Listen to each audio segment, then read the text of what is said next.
Hi, this is Tim of the 1916 Company. Welcome and thanks for logging on. If you love this watch, email us, Team Mosso at the1916company.com for purchase pricing and availability questions concerning this watch. In 2012, Hublot threw us all for a loop with a manufacturer ultra-thin movement in a watch to match.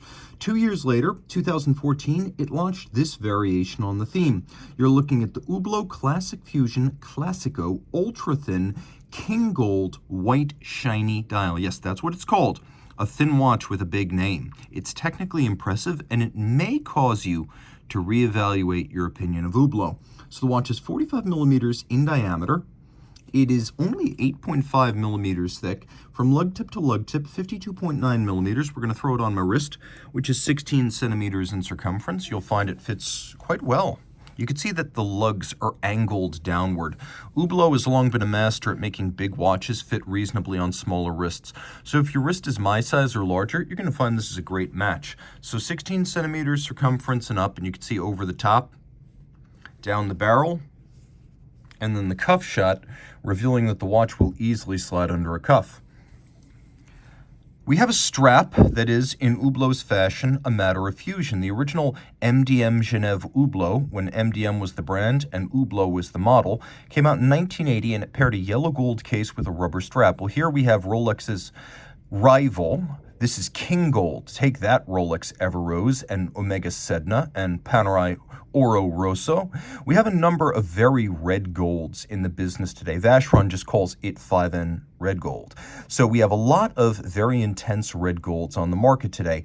King Gold is Hublot's name for that very fade-resistant 5N red style. Magic Gold is something else that's ceramic-based. So this is the Rolex, Omega, Panerai, Vacheron battling King Gold.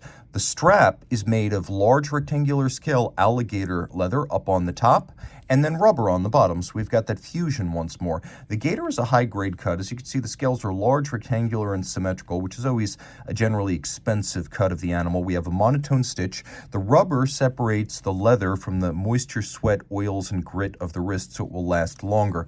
We have a clasp that's made of a combination of DLC blackened and then solid gold in polished and satin. We have little H pattern Hublot screws. We have blackened triggers that open all of this up, and I should be very clear, this will not open up unless you press both triggers. There's also a little system that catches the strap underneath the clasp body. So underneath the steel undercarriage, let's call it, the strap tucks in, and then the excess length hides underneath the clasp and the strap, so there's no need for minder loops like these. It's a very clean look once closed.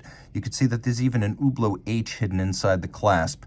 A lovely little nod to a company that is all about art, design, and visual signatures. And you can see this one is quite clear. The Classic Fusion collection is probably the closest thing to Hublot's original model from 1980. And more than the Big Bang, more than the Spirit of Big Bang, more than any of the MP pieces, this is the series that is really a modernization of the original Hublot. So very much like that 1980 original, just bigger. You can see a combination of polish and satin with this plastic gasket that serves as both a part of the case sealing and a visual signature of the watch. Then we've got those H pattern screws again, satin polish, jumping up to the bezel. We have vertical satination. And then we've got a crown with an Hublot logo and a dial that is a lush white lacquer. You can see there are rose-colored faceted indices and hands with a small second that has a semi-crosshair design. The watch is very thin, thanks to its movement, which is the Hublot HUB 1300.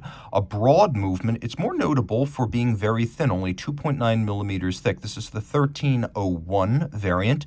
Manual wind with 90 hours of power reserve. Yes, 90 hours of power reserve. This 23 jewel movement beats away at 3 hertz, 21,600 vibrations per hour. We have solarization on the crown wheel, ratchet wheel, second wheel, top of the barrels. We have a solarization, I would call it more of a snailing across the bridges. You can see the snailing on the nickel anthracite coated bridges. And then we've got engine turning on the base plate and a machined bevel on the edge of the bridges. So machine finished, but to a high degree and quite attractively. All of this water resistant down to 50 meters, so more than a standard dress watch, but you still don't want to go swimming with it. If you love this watch, reach out to Team Mosso at the1916company.com for purchase and pricing details. Ultra thin, manufacturer movement, almost restrained. Is that an Hublot? Well, it is now. Reach out to Team Mosso at the1916company.com for pricing.